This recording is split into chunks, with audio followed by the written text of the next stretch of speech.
So we showed in the last section how multiple people could have a secure lottery on Bitcoin where each of them provides some randomness, and we combine that to get group randomness, and we use time hash commitments to make that process fair.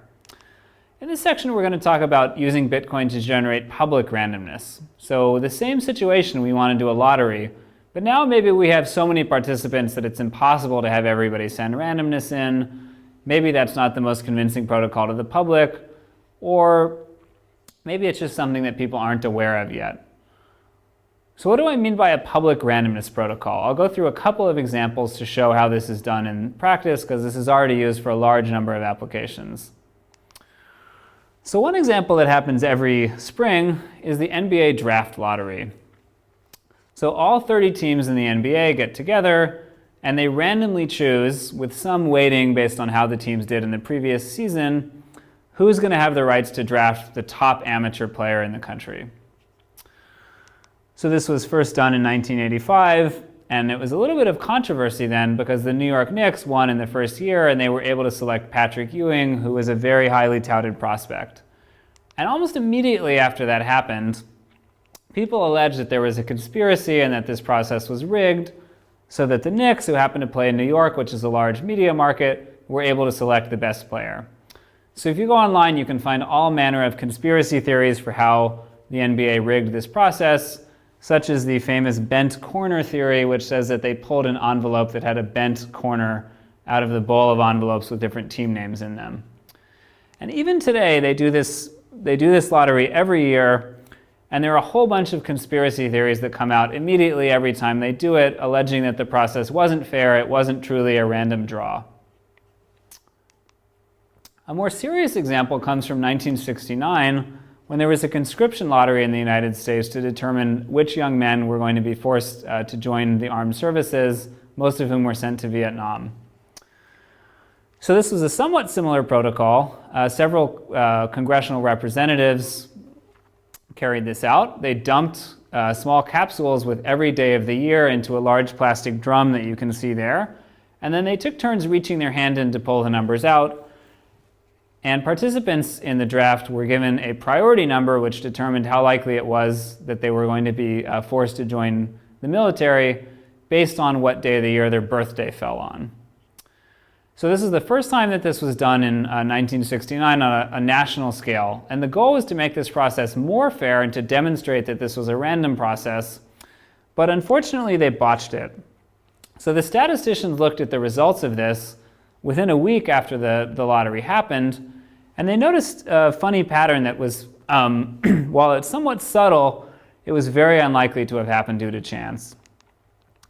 And that was that most of the days late in the year received very low draft numbers. And the reason this happened when they went back and looked at the tape is that they turned the wheel over exactly an even number of times, so that the capsules that started on top tended to stay on top. There wasn't sufficient mixing.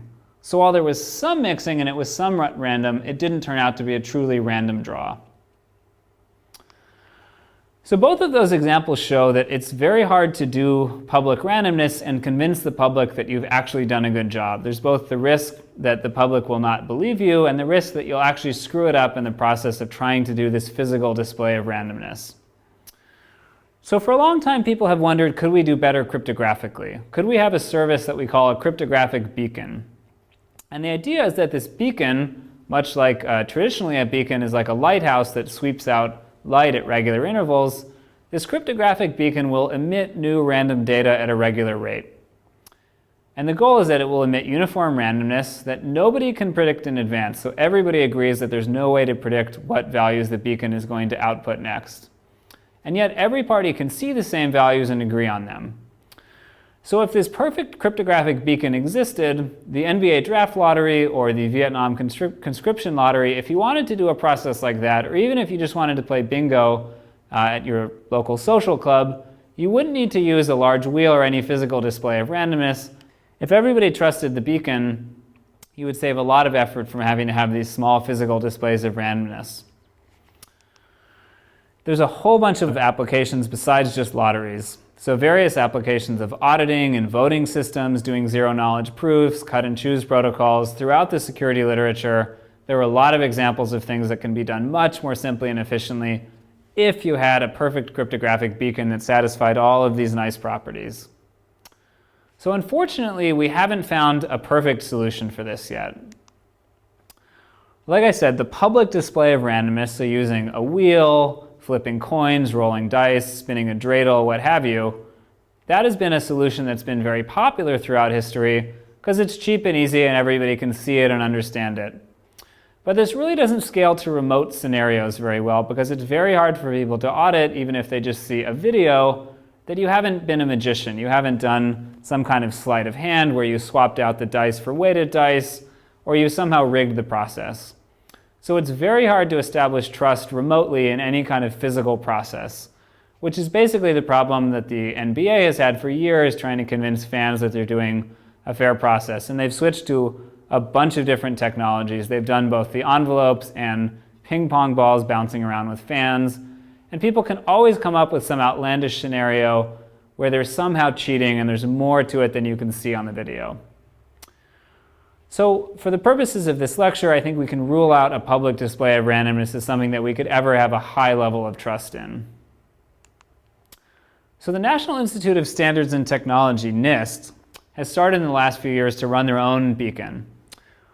And the way they generate the random numbers is through a very complicated setup involving two entangled photons that gives you very strong guarantees that you have randomness generated from a quantum mechanical phenomenon. And if you believe the Heisenberg uncertainty principle and other basic core tenets of physics, then this should be random and nobody can predict it. And NIST has set this up as a machine, so every 60 seconds they publish a lot of random data and they sign it. So this is probably the most efficient thing to use. They just have a feed on the web. You can listen to their server broadcast this stuff and get all the randomness you want. And if you read their papers in the physics argument, there's a very strong argument that this is truly random and that there's no way anybody could predict it. Of course, you have to actually trust that NIST is doing this. You have to trust that somewhere in a building in Maryland they've actually built this, and they aren't just making it up, or that they don't have the ability at a specific time, if they want to overwrite the value with some other data that they happen to want. So this is sort of the limits, in a sense, of physical display of randomness, and it still hasn't gotten around this problem that you have one trusted party doing it, and unless you physically go there and observe the process yourself, it's very hard to have a high level of confidence that this was a fair process. So what if we use some natural phenomena that everybody can observe? So examples might be sunspots or solar activity on the surface of the sun, things like the weather, what temperature it's going to be tomorrow, how strong the wind will be, whether or not it will rain, or even cosmic background radiation, which is just noise that you can listen to from any point on Earth, and everybody should be able to read the same values. So these are phenomena that happen at such a large scale that it's fairly easy to convince yourself that nobody is going to be rigging the process. It's somewhat far-fetched to imagine that somebody would fly a spacecraft to the surface of the sun to modify what was going on in order to rig some lottery back on Earth. So that's great that it's publicly observable, and that in most cases we can accept the randomness here too. We have pretty good beliefs that enough days in advance it's impossible to predict low-level weather phenomena. The problem with these approaches is that they're fairly slow. For example, if your random signal is what the daily high temperature is going to be, you only get to read that once a day. The surface of the sun doesn't change too often. And you essentially reinsert the trusted party problem because you need somebody to observe the event. So let's say that we tried to use as a random signal what the temperature will be tomorrow in Princeton, New Jersey. We might get into a problem if I have my own thermometer that says that it was 73 degrees and somebody else has a thermometer that says that it was 72 degrees, and the difference between those two meant that a different person won the lottery or some other important outcome of the randomness. To get around that problem, we would probably need to designate and say we're going to use one specific person's thermometer to actually measure this phenomenon, or maybe we'll use the National Weather Service. But at that point, you've basically reinserted one trusted party who has control of the process. So a similar idea is to take financial data, specifically stock market prices, and say, can we build a randomness beacon out of that? And again, these are publicly observable, And there's a fairly good argument based on a bunch of complicated financial models that says that it's very hard to predict the low-level fluctuations of stock prices. If you could predict within a penny what the final price of a specific stock will be on the New York Stock Exchange tomorrow, you could make a lot of profit as a day trader from that knowledge. So the randomness is good, and it should be fairly costly to manipulate. You could try to rig this by, say, buying or selling stock to try to drive the stock price to a specific value that you want, but that has a real cost that you can compute. But the problem, again, this is fairly slow, because you can probably only read it once a day if you're reading one company's stock price. And again, it has this problem that there's a trusted party, namely the stock exchange, who has some control over the process. So even though the party running the stock market has a fairly strong incentive to establish that it's honest and that it's acting in good faith and reporting stock prices as they actually are based on market activity, there is the risk that they might try to change the price by a penny or so if it let them rig a valuable lottery. So the theme here with almost all of these approaches is that no matter what you do, it seems like you reinsert this one trusted party who has some control of the process. Of course, a big theme of these lectures so far is that Bitcoin has been an amazing technology at removing central trust from protocols that we didn't think that was possible to do before. So can Bitcoin pull the same trick off for a randomness beacon? Can we extract random data from the Bitcoin blockchain with the same decentralized properties that make Bitcoin so attractive? If we recall the fact that miners have to find a random nonce for each block, we think we might be in business here. Why can't we use the random nonces that miners are finding in the process of mining as a randomness beacon? So there's a fairly strong argument that you can't predict with high probability what the next nonce will be. If you could, you'd have a mining shortcut. So if you had the capability to predict what the next nonce will be with a probability greater than 1 over d, where d is the difficulty of finding a block, then you would have a faster way to mine than just trying nonces at random. And remember that d is pretty high right now. It's greater than 2 to the 66. So that means that every block that's mined in Bitcoin should have 66 bits of randomness that are impossible for anybody to predict.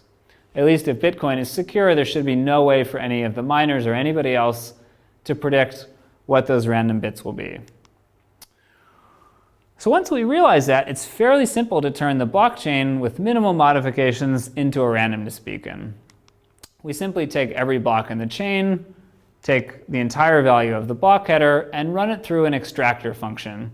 And an extractor function, without going into all the details here, is sort of like a hash function, and is designed to squeeze all of the random data out into one uniformly random string. And that will give us a nice randomness beacon, and every time a block is published in Bitcoin, we have new output from the beacon. So how costly would it be to manipulate this? So any miner has the capability, if they find a block, to discard it, to not relay it to the network, not publish it, not let it be the next block in the sequence. And they could do this if they find a block and realize that it produces a beacon output that they don't want. And it might not be the miner that decides this, it might be somebody who's trying to force the beacon to have a certain output, who says that they're willing to bribe miners. And if they find a block that's undesirable, this attacker will bribe and pay them more than the block reward in exchange for not publishing this. So let's say that you're trying to force some beacon output with probability p. This is just going to be a Bernoulli trial. So you have to discard some number of blocks until you happen to hit success. And the expected number of blocks that you'll have to discard is 1 over p minus 1. And recall that discarding a block is pretty expensive. You are going to lose the entire block reward, which is currently 25 Bitcoin, or around $15,000 US at today's prices.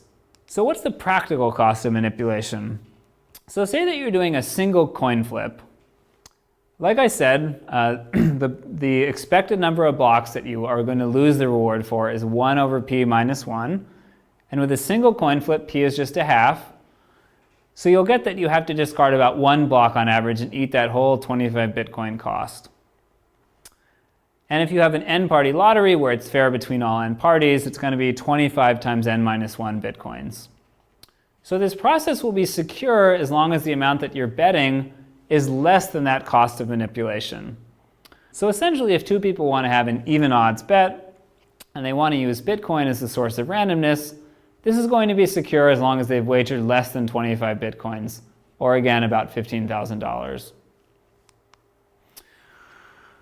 So the advantages of this, it's somewhat remarkable that this is the first proposal that's really out there for a fully decentralized beacon. So a beacon that has no central point of trust. And compared to some other processes, it's actually fairly fast. It's not going to output as often as, say, the NIST beacon, which is designed to output as often as possible, but about every 10 minutes you'll get new output from the beacon. And it's also nice that we can precisely analyze what the manipulation costs are here. So we have a fairly simple model, and we can price the cost of manipulating the random output and how many block rewards you'll have to sacrifice.